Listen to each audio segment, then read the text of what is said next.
Ian. And I'm Deena. Welcome to Bluntly Us on Cannabis Capitol. Every Thursday at 11, we're going to be talking straight with some of the California cannabis industry's most experienced and accomplished decision makers about their journey and how they handled setbacks along the way. So if you want to know what's really happening in the cannabis industry, stick around and find out from those that are doing it. And today we've got Susie Plascencia. Yes. Hello. Thank you for having me. So excited. So happy to have you. Yes. I'm so excited. Congratulations on the first episode of Bluntly Us. Thank you, and thank you so much for being our first guest. We're really excited to be talking. Yes. Yeah, we're so So honored. excited. Well, so it's, I think we're going to probably give a little intro about Sure. who Susie really is and, what you've done in this industry and, what to expect, seeing what you're doing in this industry. So kind of give us a little, your intro. Yeah, absolutely. So I'm the CEO and founder of Nightshift Cannabis, which is a PR and social media marketing agency. We specialize on helping and supporting the growth of cannabis companies, also cannabis adjacent companies like Glass. I'm also the CEO and founder co-founder of MOTA Glass as well. So my partner and I opened up this glass shop, and this really idea is to support local glass blowers and minority workers with career pathways. So my partner and I founded this company to really change the glass industry for the better. And we also have MOTA.org, which is a grassroots community organization that really helps to support minorities in cannabis. That's so awesome. We're really excited to be talking to you today about the importance of good PR in cannabis, as well as, what you're doing with MOTA. And we're really happy that MOTA's sponsoring the glass for today's episode. So we're going to be smoking out of these pieces, and we're really excited for that too. Yeah, and I have to say, it's probably one of the best glasses that I've smoked from. Yes, so that's favorite. what I love to hear. That's what I love to hear. I'm proud of that. Again, it exists to support local glass. So when people say that it's their favorite piece or that they use it every day, that's what really makes us feel proud. I love it. That's awesome. Everyone should make sure they go and follow MOTA Glass. And so it's MOTA_glass. Yes, it's MOTA_glass. There is another MOTA Glass out there that's a smoke shop that's been closed for 4 years. So that's not us. It's MOTA_glass. That's our page. And I know that you have been giving, raffling some away at the beach cleanup. Yes. Those beach cleanups, as I'm sure you know, because you go along with me, is those beach clubs are really awesome because it really exists to break the stigma of this lazy stoner perspective, because it's stoners getting together to do good. So these beach cleanups now with COVID restrictions lifting, people are coming out more, companies are getting involved. So we're really excited to really partner up with Johnny and the team and raffle off the pieces at the end of each beach cleanup, and that's what we've been doing so far. And we're a small business, so we can't give away too many pieces, but as long as we are growing, we can continue to do that. That's awesome. That's great. So what are we smoking on today? What are we smoking on today? Well, we have, let's see, I think it's Malibu. Shout out to Empire Dispensaries for making such great indoor flower. It's actually going to be Wedding Pie and Empire OG. So, if you guys have not smoked Malibu, it's probably one of my favorite flowers right now. Let's definitely pack a bowl and start off this podcast right. So put that MOTA Glass to work. Yeah. Honestly, this is my favorite part of the day. I was actually talking to a girlfriend of mine that she is starting to get into more smoking regularly. And she was like, oh, I'm excited to own my first bong, this and that. And I was letting her know about bong culture, how it's definitely... It's a situation to own a piece of glass, because it's not like, a pre-roll or something where you just light it and you're ready to consume. This is something where you have to get the flower, you have to grind it up, you have to put it, on the bowl, and then you have to make sure that it's put together properly, there's water in it, and there's this whole ritual associated with it, which I think makes you appreciate it more, and it's part of the experience, Yeah. So it definitely is ritualistic in that sense. I agree. Yeah. Yes. I know some people prefer smoking from paper, some people smoking from pipes. This is, so in my experience, this has been my favorite glass. Yeah. Yes. This Yeah. 9 mil is really good. I've tried like pure. I've tried, I've spent, on numerous glasses. This is just it's a different experience. It's, my lungs are not torched after taking a hit. Yeah. I can taste, I could actually taste, like the flower, it's just like not the flower, but like, Yeah, like, absolutely. yeah. Absolutely. Yeah. I love it. I love when people can really, appreciate their bong and really make it their everyday piece. To a lot of people, it is their everyday piece. Yeah. So it's great to Especially when you have that little one too. I remember. Yeah. That's your everyday piece. Yeah. My everyday piece is the 12-inch version of that one. Because I love a good 18-incher. Actually, Alyssa prefers an 18-inch. My team member Alyssa, shout out to her. I love the 12-inch. I think it's just perfect for me. It's my like wake and bake piece. And then of course our straight tubes is a different experience because it has so it has a straight base. So because of that, there isn't like as much of the space for the filtration. So it is a very much a straight shot up. Okay. So it's a different experience. Some people prefer it, but some people actually like to have both in their collection. So wow. Yeah, that's pretty cool. We didn't start off with that with straight tubes, but it was our next kind of offering after our first classic pieces. Now, do you guys make any like rigs or not yet? Okay, but we really can't wait to do that. A lot of people are asking for it. With American made, and we are 100% American made glass. It's a little more difficult to make smaller pieces because with mass importation, mass importing for the past decades, it has really affected local glass blowers in the sense that they have to question whether something is worth their time because of so much importing that's going on. So that's kind of a big reason why we have to take it slow with doing smaller pieces. It's just we have an industry-wide situation that has taken hold so long that we just have to approach it differently. When do you think you're gonna launch the rigs? It really it depends. It depends because we could, I think, in a couple months really kill it, and if we get that growth, we can come up with so many pieces, and we have so many ideas. We have these collections, these art collections that we know we want to do, but also we want to come out with the rig. I really want a dog walking hand pipe because I love to walk my dog with like a little like hand pipe, and I haven't had one, and I really want to come out with American made hand pipes for walking your dog. That's pretty cool. I know. Wow. But like I said, it's harder to do smaller for American made, but we are making that It's pretty badass. I could see you with a hand pipe walking your dog. Yeah, I mean, very low key. What just kind of hold it. We have a little wolf dog. He's a breed called the Shikoku, which is a Japanese breed, and he is just such a playful little pup. And his name is Taco, yeah, right? His name is Taco with the K. How old is he? He's like about a year and a half. So he's a little over a year and a half. So he's very playful and stubborn, but right now he's at home taking a nap. I love it. Yeah. Yes. He's about 4 months old. I know. Standard poodle. But it's a lot. Yes. He's a handful. Aw, shout out to all the dog parents out there. Yeah, that are struggling. Yeah, all the Canna dog puppies. parents. The ones with puppies. Yeah, Canna dog parents. Yeah. So, Well, I packed the bowl. I think we should do a hit together. Yeah, let's do it. So what are we smoking on again? So it's wedding pie. I think it's Okay. wedding pie. Oh wow. Yeah. From Nice. Malibu. Let's do it. Let's do it. Mota sesh. Cheers, everyone. Later.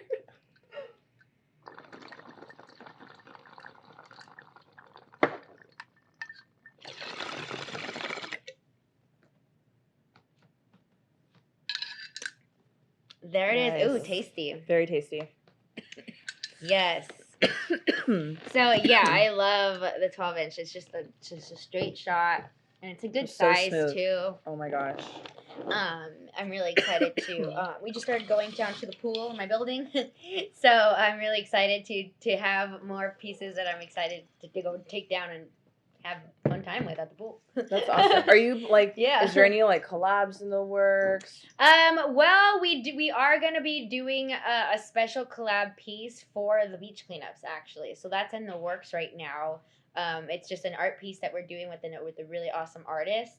So that's gonna be something, tune in on when we're gonna finish that. But it's very limited. Like it's not something we can produce at large scale right now because we're Okay. still so small. I think that a lot of folks assume that because we have a company, we're just huge, but that's just not the case right now. We're 7 months old, and we're so proud of what we've been achieving so far. But we still are very small, but like we are getting there. That's awesome. The momentum is there, and we're 7 months old for us. I remember the day you were talking about it. Yeah. And look at you're one of the most successful women I know in this industry. Oh, Very so powerful. thank you so much. It's crazy to think that we were talking about that idea, and then we just celebrated being on Forbes the other day, and Congrats. it's just That's awesome. thank you so much. But Wow. it just shows you that if you know what you stand for and you put it out there the right way, people will take notice. It's just I think that a lot of cannabis companies right now are not really understanding that right now. They just create a cannabis brand and think that that's it. But it's so much about positioning and putting in And creating a relationship with the public. So much. I think with cannabis, to think that you don't have to put in that time to relationship community management is just foolish.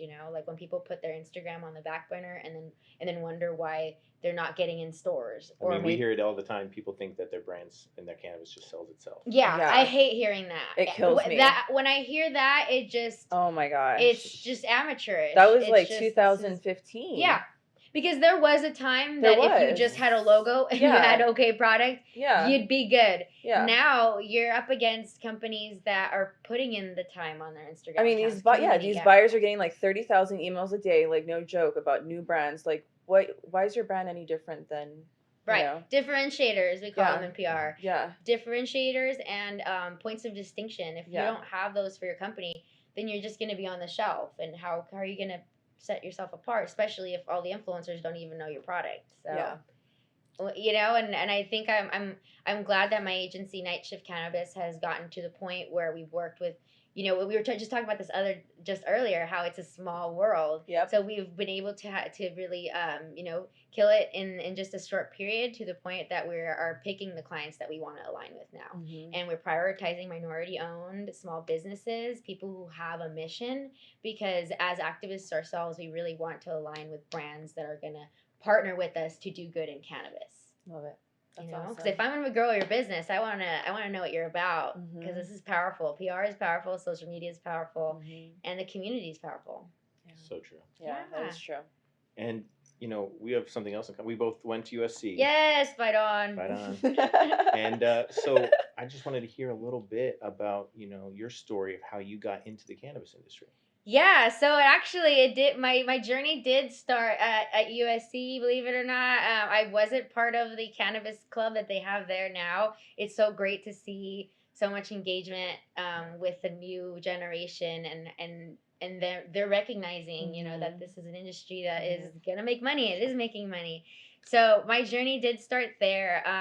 I got my degree in PR from Annenberg, and I knew that I wanted to work in media, but I wanted it to also be journalism. I didn't know what it was until found my calling, and it is that. And so USC really helped me hone my PR skills.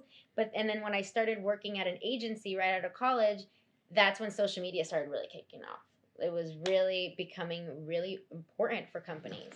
So as a young person at the agency at the time, they would always throw me in these meetings because clients were always asking about social media now.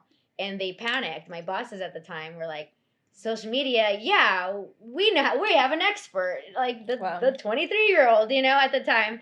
So they threw me in there, and I think I was fresh from college, so I had this kind of like I wanted to please still, and you're a student still, you want to do well, you want to get that A. So when I started working with this agency, I was like, let's do it. And social media became a thing. So I had to become this expert that they were kind of pitching me to be. And then I started kind of creating a digital PR department within the agency.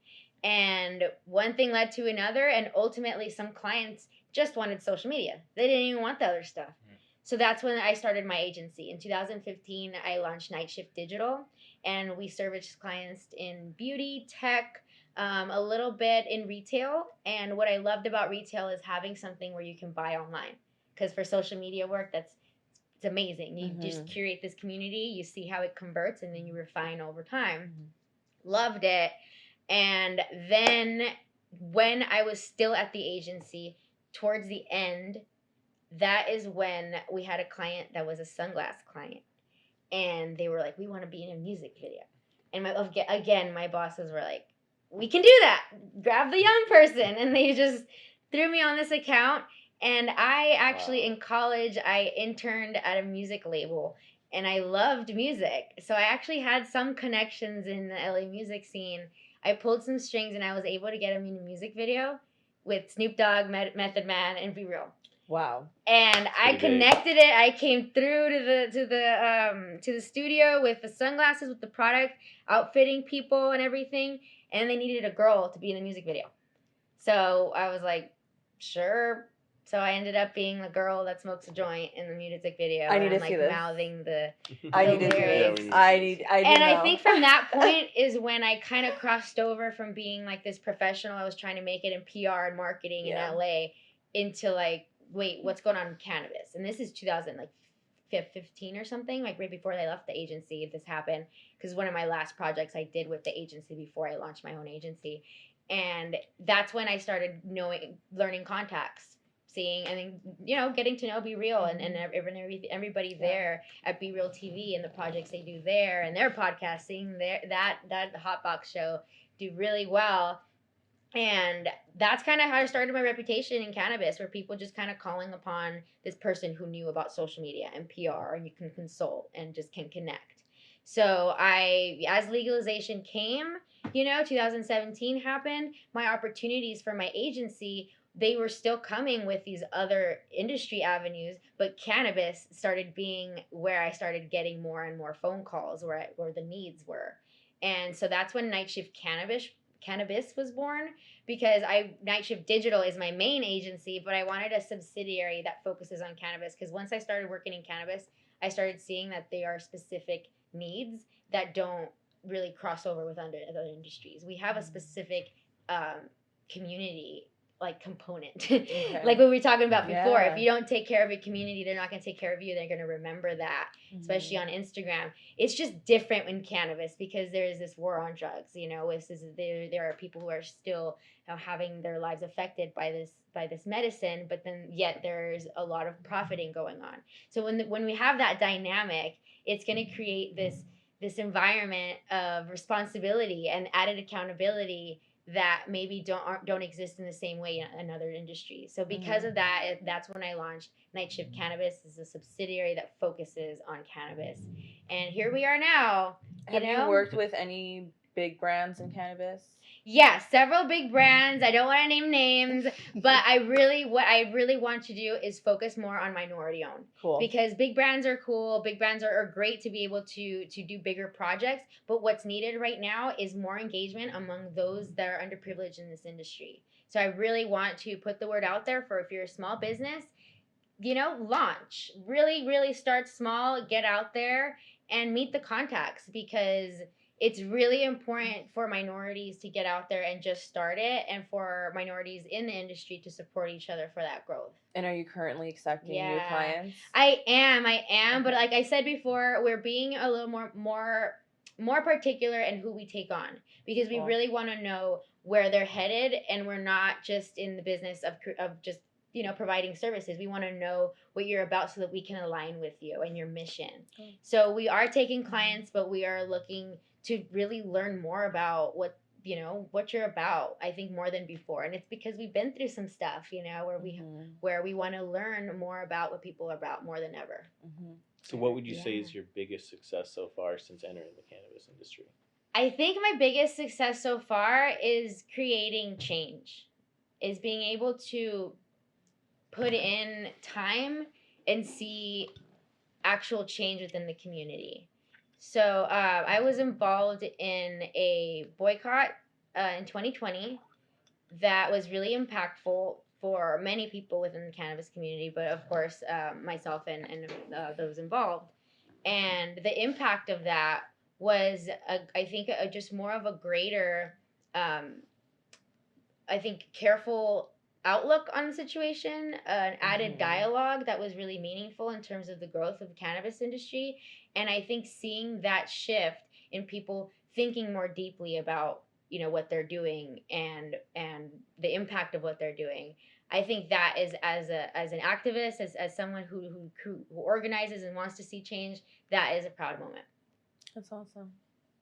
And Yeah. it can't come without its challenges, though. So what do you think is the most challenging part about being in this space, or what's the most challenging episode that you've had to deal with? Oh man, when I think the most challenging, I think when I consider the bad situations that I've been in, I always think that the thing that kind of brings them all together, I think they all have in common, is I think a lack of accountability, you know, and also just hypocrisy. So I think when that exists in any aspect of business and any relationship, you know, professional relationship, it always impacts it negatively. So I think that, you know, it's unfortunate that this happens, but it also, I think it refocuses with the mission that we're all here for, and it's to rectify that and to be change. And I know that, you know, both you and us were actually involved in the same company that had an issue very specific to what you're talking about, La Chingona. And I remember, you know, the product of your journalism, seeing a full page LA Times article about it. Did you want to tell us a little bit about your experience with that brand and what happened there? Yeah, so so there's a brand called La Chingona Cannabis that existed in 2020. I believe they launched in late 2019. With right. So yeah, this brand launched, and it was called La Chingona, and this word within the Mexican community is a slang term that means badass woman. But it's also, you know, it because it's slang, it's within the community in a way that really resonates in an emotional way sometimes. Like, oh wait, what's going on there? That, you know, I used to say that with my grandma, or my aunt called me that. Like, it's very personal. So when I saw it as a brand, I thought, wow, this is interesting. You know, it caught my attention, and I was on their Instagram just looking at it, and they had sent me a message right away, and we're like, hey, what's going on? We'd love to, you know, send you a gift, you know. And I thought, oh, this is interesting, you know. And I'm kind of, you know, learning about them, and I asked, you know, more about them. Like, I'd love to learn more about you, because in my instincts is we need more representation in this industry, and as a journalist, I really feel a responsibility to help promote. I want to purchase your product. I want to make sure I buy it. I want to, you know, I think it was that responsibility as a, you know, fellow Latina in the space, to see my culture out there. I have to support. So my interest was finding out more so that I can see how I can uplift this business, whether it's any way possible.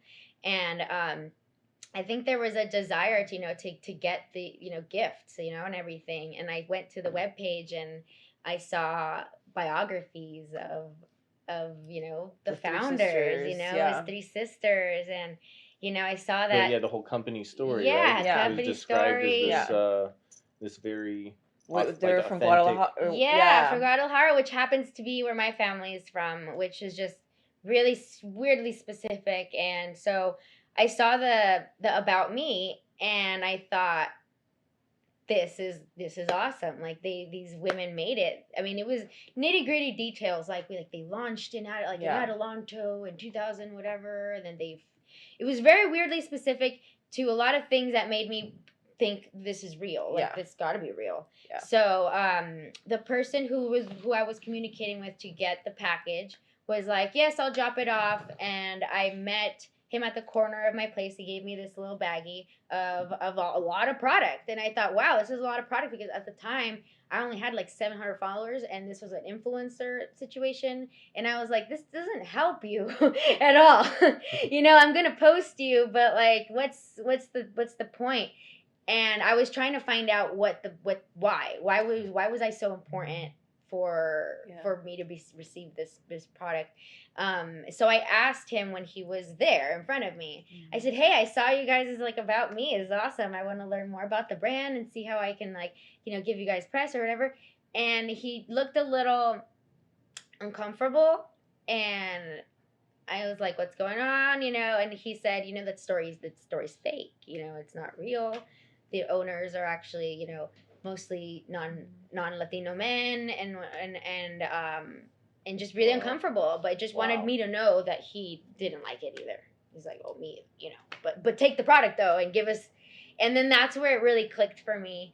It was important that I received the product, because when you look at their page, they were putting brown women on the page, Latina women, and it was to obfuscate the truth, so that if you see the representation on their page, you don't have to ask about the validity of the story or whether it's just, it makes sense, right? So that was his strategy, is reaching out to Latinas who look like me to be able to get that user-generated content to put on the feed, and just don't ask.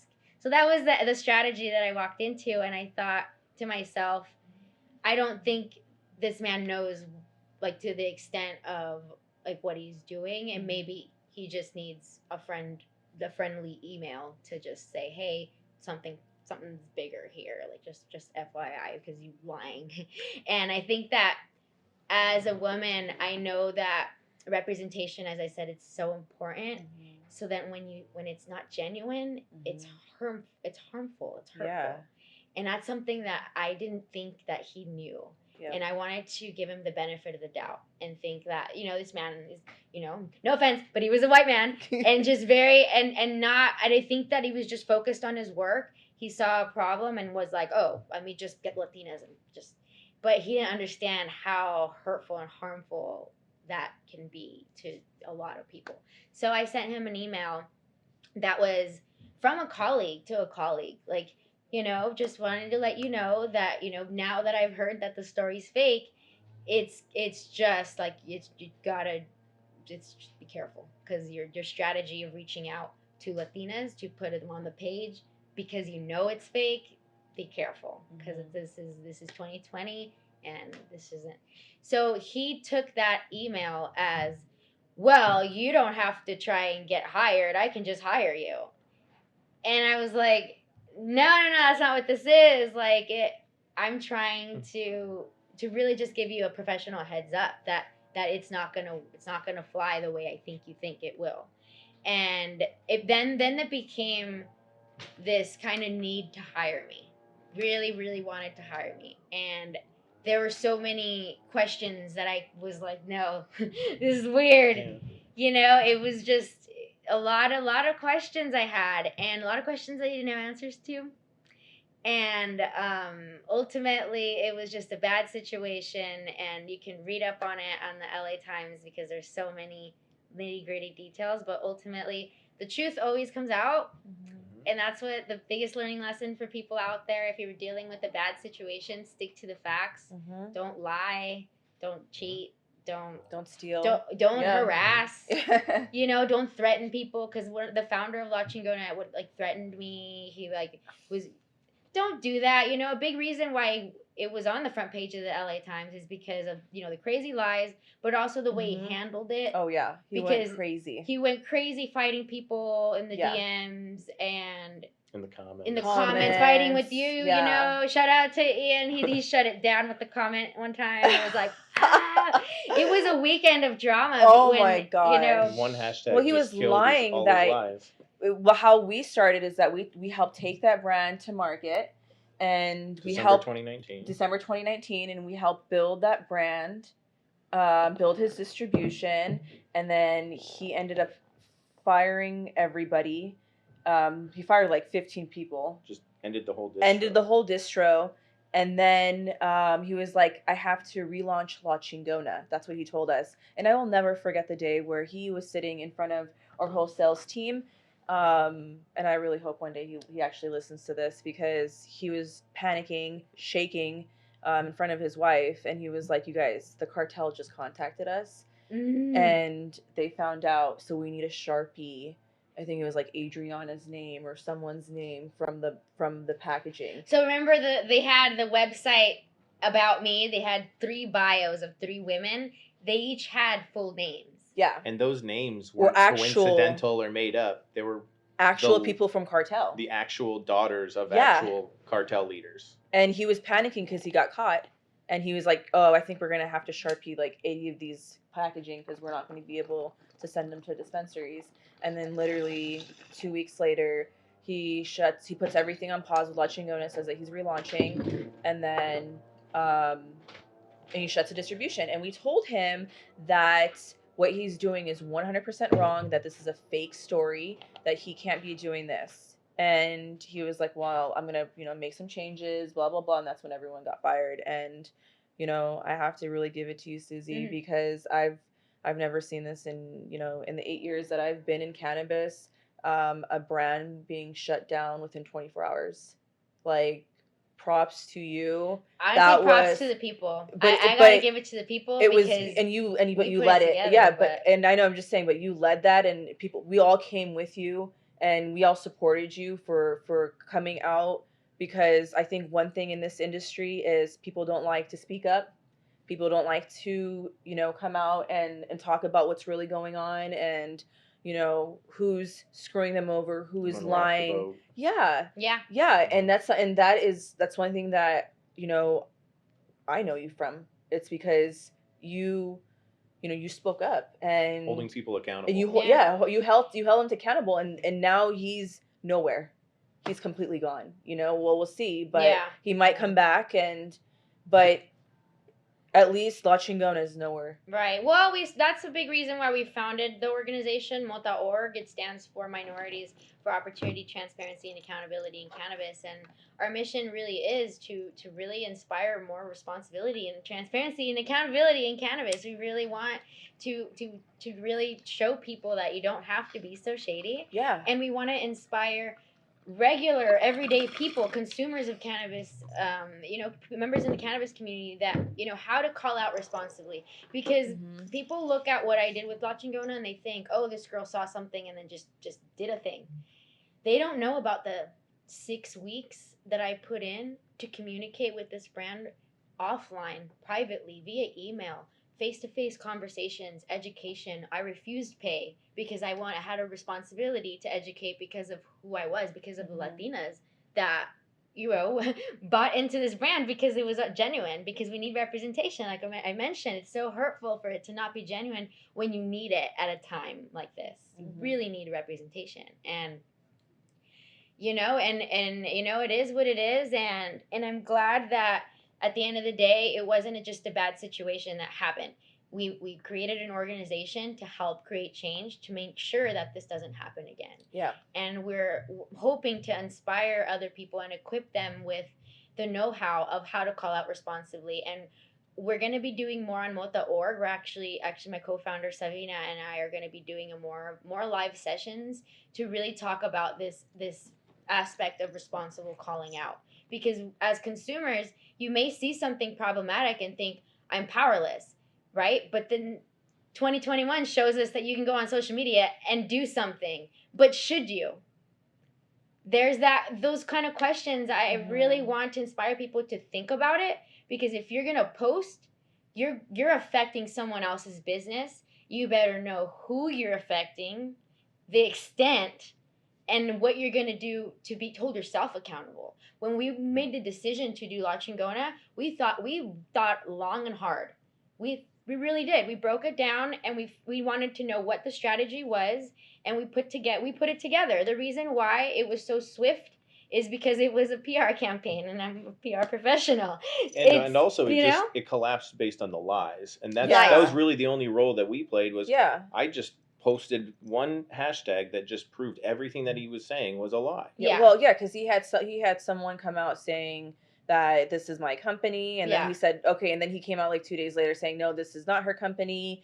It was just like lies after lies after lies. And then we confront him saying, no, we built your distribution. And he's like, who's Deena and Ian? What? That, like you said, the hashtag really. Just... So what do you think is the biggest mistake that most cannabis companies make today when handling their own PR? They don't, it's not responsible action, and it's not quick enough. It's crisis PR. I actually started my career in crisis PR and celebrity crisis PR. And I think that I'm so glad that I started my career with that, because I'm dealing with a lot of that with social media, because people don't think before they act. They just like to just smear companies without thinking.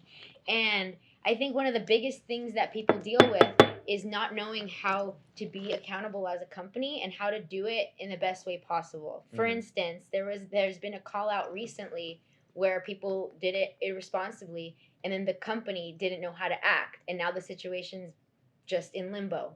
You know, the cannabis community doesn't need that. We don't need unfinished, unresolved situations. We need a coordinated effort where you have done the work, and also companies see that calling out is a representation of people's feelings, and we got to take and a request for transparency. Exactly. You have to meet that with the same respect. And companies, if some people are speaking out, give that the time of day to evaluate. Actually see whether what they're saying is valid. Speak to them, because at the end of the day, if you meet them with the same respect and you get that, you understand what they're even talking about, then you're in the position to really take it back, you know. So if cannabis companies are spending, obviously they're focused on crisis PR because they're not focused on building their own voice or establishing their own voice. So is that's maybe more of a more systemic kind of issue. Is just not having the consistent voice until it becomes a crisis. Until you need it. And it's unfortunate because as you pointed out, so if you're a company and you invest the time for proper community building, and you're going to, you're partnering with organizations, and you are, connecting with the right thought leaders, your audience is going to know what you're about already, so that when you do potentially have a crisis, they're going to believe you when you make a statement. And then they're like, oh, okay, we know who they are. It's not the person that jumps from behind the curtain. Exactly. But says, if you're okay. completely absent and you're just here selling product and profiting off your community and don't want to be involved, and then you have a crisis, they're going to be like, yeah, we don't know him. It makes sense.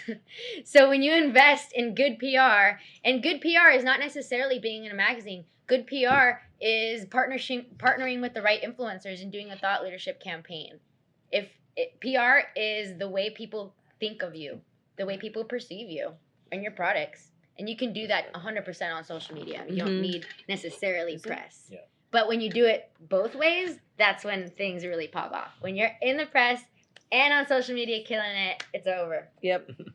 And that 1-2 punch. Yep, it really is. But a lot of companies don't want to. They either can afford both, which I get it, but don't see the importance. Don't see the value. No, they're still in the we have flower and we have a logo phase, and you're just not gonna get there, and it hurts. It hurts me when they're like my Latino companies that do this though. Yeah. Because I want to see them kill it, and I want to see them do it, but then you look at it, and their website is just or the logo, and it has no depth and no story, and it's just disappointing. But at the same time, you just got to give them time, and you also have to be available for them. So I'm here, I'm available. Nightshift Cannabis is here to help you minority-owned businesses, because I want you guys to be in this. And given the recent trend in corporate social responsibility and all the wave of acquisitions in cannabis, I'd think that a lot of these minority-owned businesses, especially if they can really articulate and build out their own voice and story, both on social and in the press, that they'd be prime candidates for acquisition. Exactly. There's so many good ideas right now in cannabis. I can't wait to see in a couple years. I actually was recently interviewed for a piece that's going to be coming out soon, and they asked me, like, you've been through so much shit in cannabis. What are you still going to be in? And I said yes. And why? Because I can't wait in a couple years. We're still doing these growing pains. There's still hella lack of accountability and just lies and people that are just two-faced. But I think that those people are being held accountable right now. So in a couple years, I think we're gonna have those learning lessons, and those minority companies will also have those learning lessons, and we'll get to that point. And I think we'll get there in a couple years. I'm really excited for it. So I ended up saying my answer to them was yes, I have to stay because clearly I'm needed. You know, but a lot's coming. So over the next couple of years, what's your thoughts on the prospects for national decriminalization or legalization? Oh man, I don't think national's in our future just yet. We'll see, but I think that it's getting there. I'm so excited to see New York. You know, I think that there is this. I don't think he's an influencer. I think it's just someone that I saw on Instagram. But it's this guy who takes his bong all over New York like areas, and he's been taking bong rips outside since legalization, and they've been doing so well. But I just love seeing bongs in places where I just would never have thought, like, you know, in New York areas. So I'm really excited for that. I hit him up to try and maybe give him a MOTA because I would love to see that video with MOTA bees, cool. right? So we'll see how that goes. I fell off on that idea, but I want to get to that point. And just seeing more places that you wouldn't think, you know, would be cannabis friendly and all of a sudden are. Just more to come, you know? So what advice do you have for people working in the cannabis industry dealing with bad habits? Or like, what's, you know, short and sweet, the right way to handle, you know, people that are unscrupulous, the snakes, fakes, and flakes? Yeah. Well, I think that as a journalist, we're always looking for pitches. So never underestimate the right journalist. Because if your situation is noteworthy and there is truth and someone cares about it and it's impactful to somebody, that's news. So get to know the right journalists and get to know what they like to cover. And if you're dealing with a bad situation, there's a good chance that that someone might want to learn from it. And ultimately, that's what press is. I think news, you know, as a reader, you know, I want to hear what happened so that I can learn from it or take something from it. And if something shitty happened to you, you can turn that into lessons for so many people that read about your story. And that's what La Chingona was. It's a shitty situation that happened, but you know what? It was completely factual. So we told our story, and many people have reached out to me saying that they're inspired by it, or they feel represented by it, or it has inspired them in some way or empowered them in some way. And I'm glad that this happened to me now, because if I could give that gift to somebody else, then it was worth it, I think. So thank you, Mike and Josh.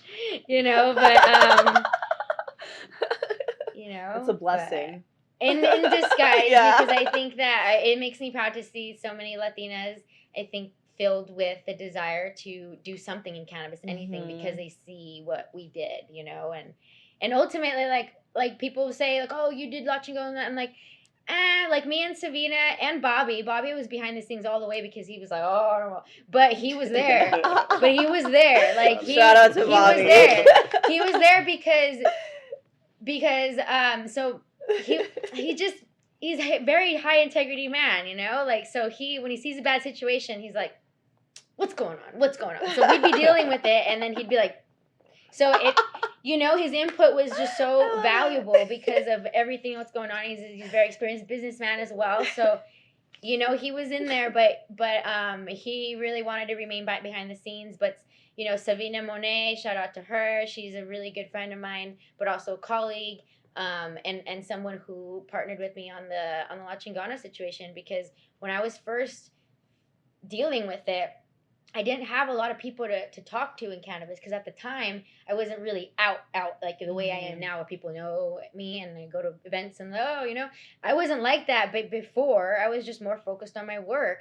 So this situation has just allowed me to be able to connect with more people. But at the time, I confided in, I had Savina. That was the only person in really in cannabis. She wasn't in California. Yeah. She's out in Oregon, but I admired her on Instagram. I admired her Instagram presence because she's an artist but an activist.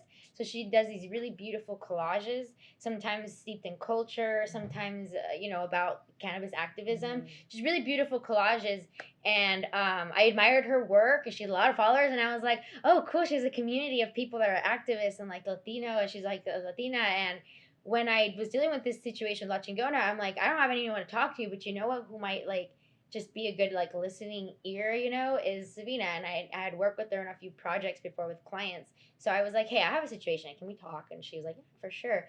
And we talked for like a long time, like a few hours.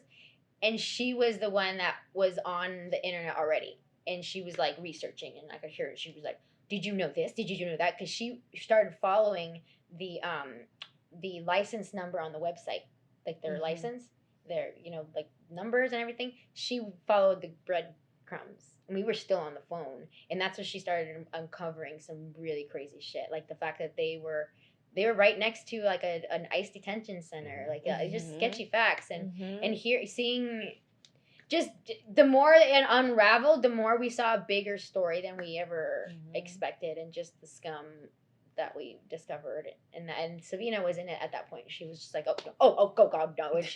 And but because of my interest in doing things responsibly, I let her know like we're not doing a thing until we just research. And so we put in time to research before calling out. People gotta do the work. Yeah. It's too easy to grab your phone and be like, you ain't shit, fuck your company, and then they take a real dip in sales. And did you even do the work? Did they deserve it? Do you? Like, what's going on, You And have to be accountable for yourself. you have to be accountable for yourself. And if you're going to call out and think you're being a hero to someone, or you got to take a step back and first do the work. Because, damn, like, we before it was talks, and then before we even did everything, we organized on, like, the implications. Who is this gonna hurt? Who is this gonna not hurt? What's gonna happen here? What are the laws? I knew that this man wasn't gonna be able to take me to court for defamation. I knew that because I went to school and I have a degree in my shit. But I also took a law class that was specifically on defamation and slander, because I like my PR program happened to really focus on this shit. And when he came at me for that, I was like, man, we already did this. Like, we were so prepared. And I need you guys to do the same thing if you're going to go that route, if you're going to go there. I'm not saying don't do it, but you better have put in the work, because we did a lot of weeks of work before any posts were done. Was made. Because it's just someone's company. I don't care if it's a white man. It's someone's company. Put in time and money. And we were going to speak out on it. It better be for a good reason, and you better have a full plan. We weren't going to be doing this for weeks. It was a 3-day thing. Weekend deal. That was it. And you guys, it was shut down so fast. Because we didn't want, I had a responsibility to the cannabis community. When you speak out, it doesn't only affect you and who you're speaking out. Other people are seeing it. It affects people's mental health that day, because they're invested in what you're sharing now. So now they're all riled up. You have to take responsibility for that. You have to be accountable for other people's feelings on that day. And if you have thousands of followers, you got all these people's mental health to be accountable for. So that's a whole other factor that some folks are not taking into account when they speak out. And man, it's getting more where people are doing it, and because of that, it's making me really realize that we have to do more with MOTA.org to inspire responsible calling out, because we don't want to disarm you guys. Do it, but put in the work, man. It's people's work, people's livelihood. It doesn't matter even if it's someone's rich. You're still affecting them. That's not cool. And their employees. Too. Yeah, and their employees. That too. It doesn't matter. I'm calling out a company that's super rich. You should still do the work, doesn't matter. You should still put in the time if you're going to do that. Thank you. Yeah, it's great that you say that. Right? Yeah. It feels like common knowledge. Yeah. It honestly feels like common knowledge, but you would be surprised on how, it's, it's crazy. I know, I was just when you were saying that, I was thinking about another situation. I know this is kind of quick off topic, but there's this makeup YouTuber got boycotted from Sephora. Long story short, Sephora posted about her, and she has been an influencer for 8 years, so she's done all this work to build where she needs to be at. Right. And now that they boycotted her for some reason, I was just like thinking about that situation, how how you were just talking, because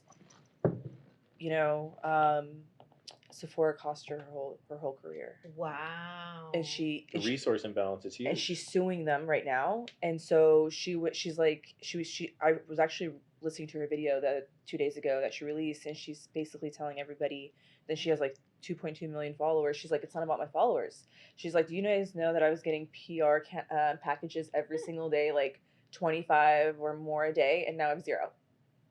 And she was just like, do your research. So and it's crazy. Like, I felt like I was having a deja vu just listening to her say that, and then you're saying that, and it's like, and it just cost her her career. And she was like hyperventilating on her her video, because she's like, it took me 8 to 10 years to build my career, and not overnight.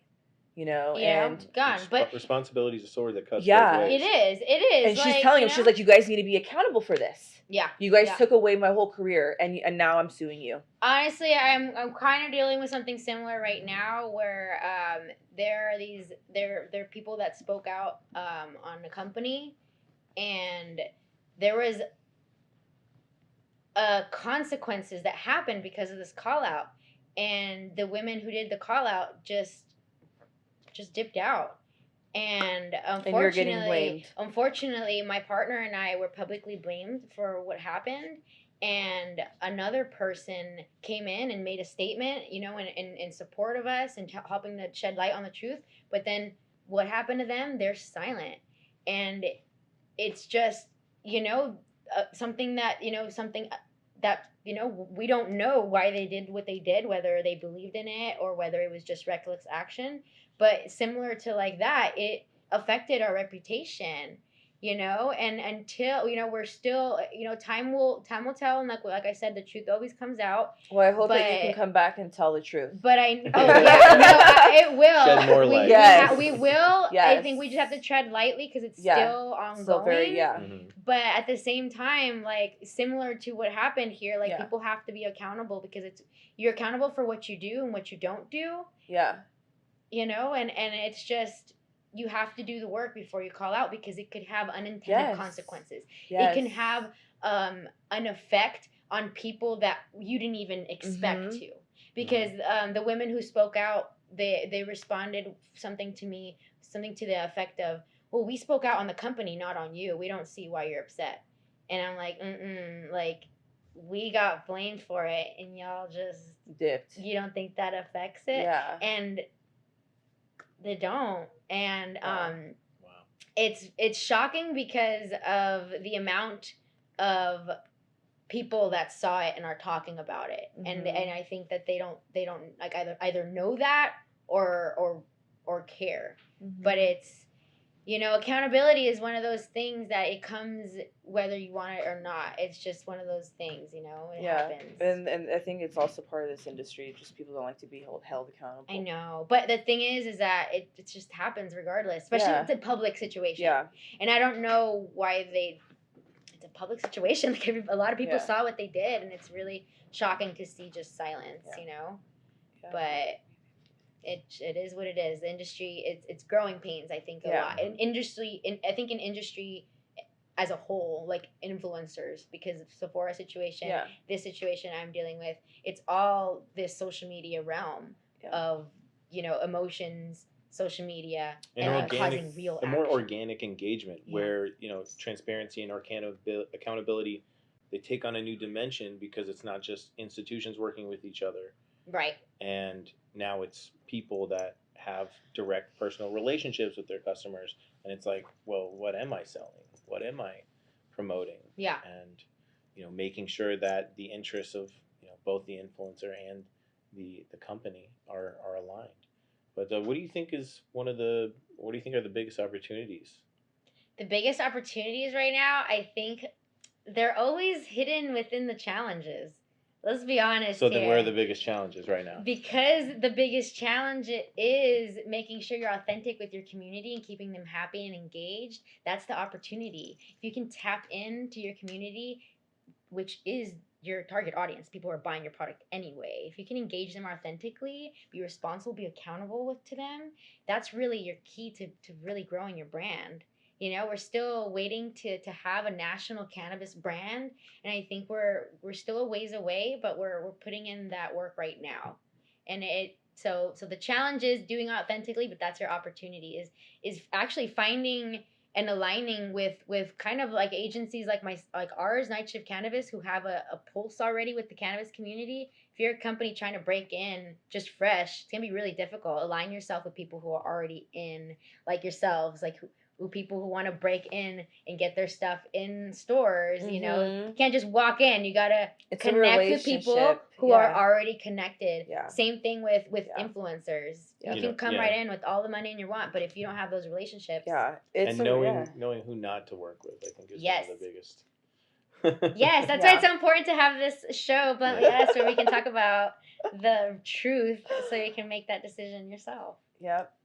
Yeah, and it's definitely a relationship industry. Like, it's so hard to see these brands come in, and there's so much noise. There's so many, people out there making exaggerated claims. Everyone's an expert on everything. Yeah. And so when you can narrow your focus, like you've done with PR, it makes you a lot more credible. Oh, yeah. 100%. I think that people love to be stretched thin just to be all over the place. So when you find just stay in your lane. No, but when you do, it sings, you know what I'm saying? You know, it all works. And yeah, I'm excited to see where things are headed. But we have some bumps in the road right now. What's next for you? I mean, we're growing MOTA. We are growing. We have some fun stuff in the works. We have new pieces coming at when the time is right. We're continuing to grow that one. We just launched wholesale. We're about to announce it actually today at 4 p.m. So you guys get it first. We are now doing wholesale rates. Yeah, let's do a hit for that. Wholesale. Yay!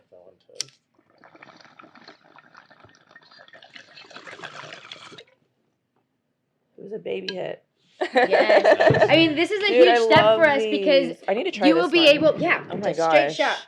Yeah. This is a big deal for us because you'll be able to find MOTA at a local dispensary or smoke shop or head shop. So if you guys want to find MOTA, tell your dispensary or smoke shop to go to MOTA-Glass and go to the wholesale tab, and basically you can apply to become an official retailer. We are going to be a little picky because we're minority owned and we're locally made. We want to be in smoke shops and dispensaries that know glass. Like if you don't know what's what, but if you know heady glass and you know the importance of American glass, we want to be in your shop. You know, we want to know that you care about American made glass. We want to know that you care that a real person made this here in the U.S. So that's what we're working with, and we've already had 2 wholesale orders placed since we launched, which was today's earlier, not too long ago, and we're really excited to take MOTA just worldwide. You know, let's take it there. I think a lot of people are really enjoying cannabis more on the regular now, and bongs are one of those things, you know, where you're like, it's part of your you know, your everyday. I know people more and more have cabinets now. People have their cabinets. Yeah, it's like decoration. Yeah. I'm seeing more and more people like build like little cabinets where they put their glass and they put all their supplies. You know, it's getting there. We have somebody we call them when you buy a piece or you own a piece, you're part of the MOTA family. So there is someone in the MOTA family who has like 5 pieces. That's awesome. Yeah, and actually he is from Arizona. Shout out Scott. And he says that he bought it. He buys his pieces. Yeah, I know him because I write them in little cards. So he was saying that he bought MOTA pieces because he likes to have a little piece of LA at home with him. Because he's from LA. Oh, that's so awesome. He moved to Arizona. And I was like, as a publicist, I couldn't write someone to tell me that about me. That is perfect. Because that's ultimately what we want to do. You know, we want to give people a piece of LA. This is LA made. This is LA glass blowing here. Holy shit. So. I just noticed. Yes, I love that thing. This is a game changer. Yeah, I really need to buy more of those. Whoa. I need to hit them up. It's a little filter. Oh, Yeah, I need to hit up. Okay, that so company. basically none of the flour goes in the bong and your bong doesn't taste like crap. Yeah. I need to get that. Whoa. Yeah, it's a little screen that like I use all the time. I need to get That some more. Yeah, we're gonna be expanding the MOTA Glass like shop to be able to buy more things, you know, and So cool. maybe one of the things that you want to add and kind of like cleaner and stuff. We have like mouthpieces you can buy right now, but that's what's coming is just being able to grow MOTA more because we want to do more. Like it's my dream to really grow MOTA to the point where we have glass blowers just on our team, working regularly, getting paid fairly, feeling like they are working towards something bigger together. You know, get vacation when they want. Yeah. You know, they get home and they're feeling good because they're appreciated at work. You know, people don't recognize sometimes the effect of having stable work. Mm-hmm. Like that's stress to not have it. Like when you have a family and you get home, Absolutely. that and then you end up treating your partner better, you end up treating your kids better, you end up being more pleasant to be around with. That is like a whole like Changes communities. it does, and we want to be a part of that. If we can grow MOTA to get bigger in that, like think of the effect we can have, and that's why it's a MOTA family. Like when you look on our Instagram page, there are it's constantly Instagram stories because people don't want to smoke alone, and if they're home smoking, they blow clouds to us. So the feed is constantly packed with people smoking clouds with us, and that's why it's a MOTA family because you buy a piece and you're part. Like you never smoke alone. Mm-hmm. I You love know? that. That's awesome. Well, Hell I'm yes. definitely so happy Thank to you so see, much. see your success and be a part of Yes. it because, Yeah. like it was just, I feel like it was just like yesterday that we were talking about it, and now, you know, I'm so lucky to have, you know, one be of your part of the yeah, family. to be part of the family because you. it's amazing. What did you guys think about the flower? Really That good. was great. I thought Really it was good. really tasty. Yeah, it was really good. Shout out to was it Yeah, Empire? I can keep Yes. smoking that for If sure. you guys, if you're in the Inland Empire, shout out to Empire. They have 3 locations, and the best one's actually in Moreno Valley. So go and take a look at their flower. It's indoor, and I'm pretty freaking high. Yes. So it is so good. I love it. Well, thank you so I much, do. Susie, for coming on the Yes. show. Congrats on the first episode. That's wrapping up the first episode. I guys. know. I had so much fun. It was Everyone, great. make sure you go and follow Susie Greens on Instagram as well as MOTA_glass. Yeah. Yes, and we are _MOTA as well. That is our organization with the same name. Awesome. And then also I'm Bluntly.Deena and I'm Bluntly.Ian on Instagram. follow us on Bluntly.us.